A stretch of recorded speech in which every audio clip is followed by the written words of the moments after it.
We're back, everybody. We are. Hi, ladies. Hi. Hello, Ed. We have to be quiet now. We can't talk like we were off the air. Okay. So.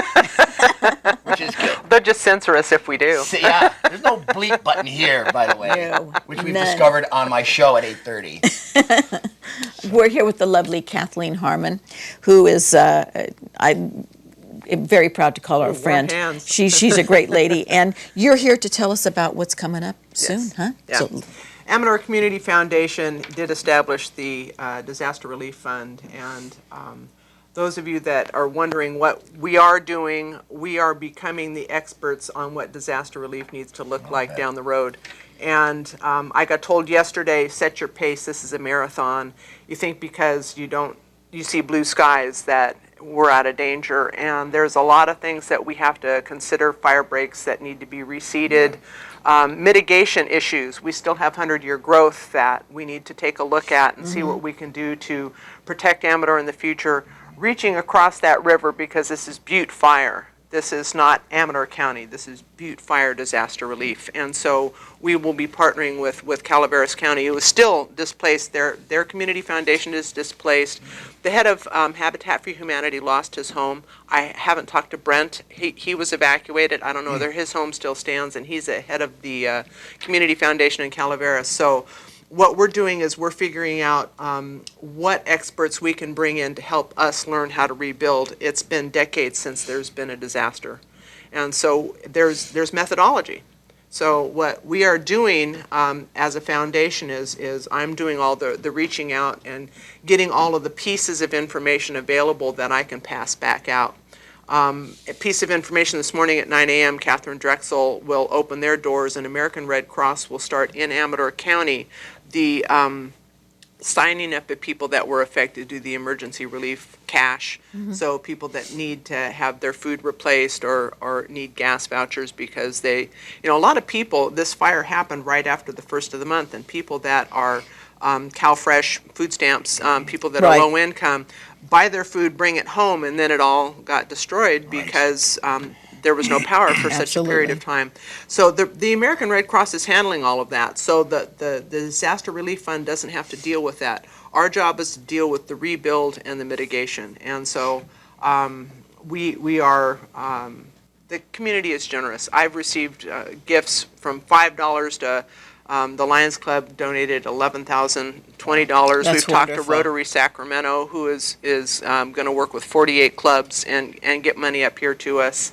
And then our job is to take a look at what Amador has to work with, and then determine the best way to get that money back out into the community. We'll be working with a team of experts in the county that, some of the movers and shakers, and so we'll have an advisory committee. So the foundation's not making the decisions, the community will be making the decisions.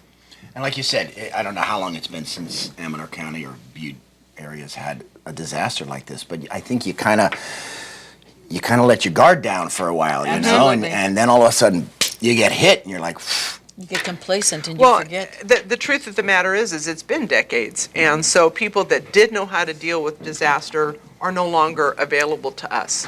So this is an opportunity. Amador County shines, I have to say. This is just an astonishing community, but this is an opportunity for us as a community to look at how we can do a better job if we ever have to deal with this again. But our job now is to do the rebuild.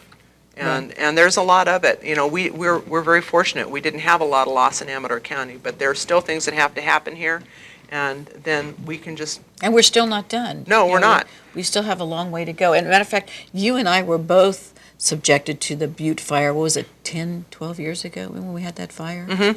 And believe I had me, the bullhorn down the street. Get out! It's scary. And like I say, just as you get comfortable, a lot of people forget. I have a backpack just for my animals. And all I have to do is throw their food in there and a fresh bottle of water and out the door. I mean, you have to remember, we've got babies, we've got animals, we've got children that are at school, and we have these things happen. You have to be prepared. Well, and hospice was on earlier, and if you didn't hear that piece of it, there people that are dealing with the crisis as professionals have been evacuated or have lost their homes. Right. Right. You know, I spent 4 days evacuated. I'm that Tiger Creek corridor, Right. and we're still on advisory because until it's out.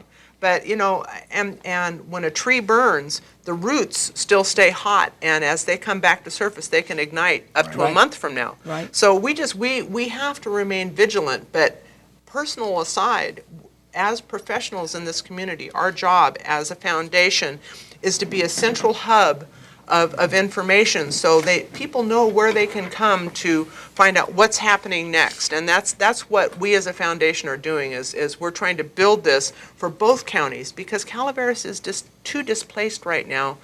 And so we can get this expertise available and just plug it right in. Now, across Kathleen, if the anybody river. has any questions, how can they get a hold of you? The Community Foundation phone number is 223-2148. And if anyone that wants to mail in contributions, you can write Butte Fire. It doesn't need to be made payable to the Community Foundation. Okay. And it's P.O. Box 1154 in Jackson.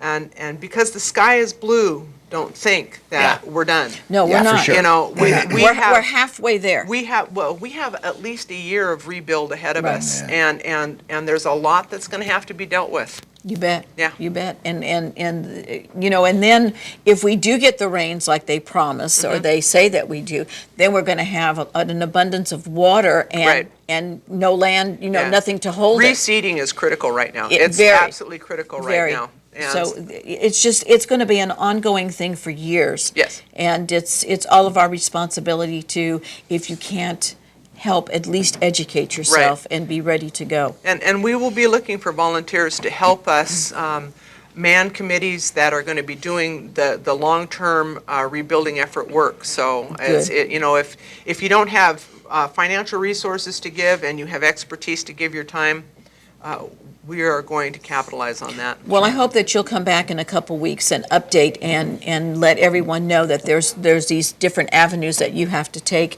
and people can come in and volunteer and help out. Will do. Because right now everything's still kind of up in the air. Right. But when everything settles, I think it's Absolutely. important that you I'll come be back. whatever resource you need me to be.